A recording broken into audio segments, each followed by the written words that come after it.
À peine nommé Premier ministre, Michel Barnier doit faire face à une crise économique croissante en France.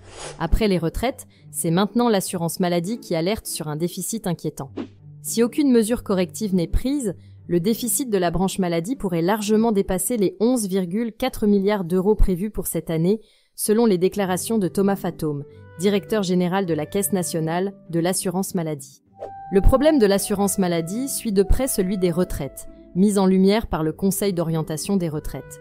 Le rapport annuel du corps avait révélé que le prolongement de l'âge de départ à la retraite ne suffirait pas à résoudre les problèmes du régime et sans intervention, le déficit pourrait s'aggraver.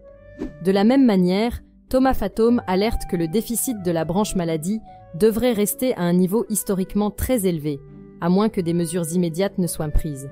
L'une des principales causes de cette détérioration est la hausse des indemnisations des arrêts de travail, qui augmente d'1 milliard d'euros pour 2024.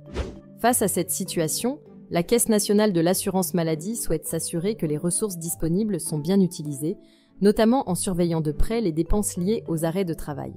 Thomas Fatome insiste sur la nécessité de réagir quand il y a des dépenses plus dynamiques. Cette dynamique pousse la CNAM à agir sur plusieurs fronts, avec pour objectif de réduire ce déficit. Dans cette optique, la Caisse nationale de l'assurance maladie prévoit d'examiner tous les arrêts de travail dépassant 18 mois pour vérifier leur justification et évaluer la possibilité de reprise partielle via un mi-temps thérapeutique.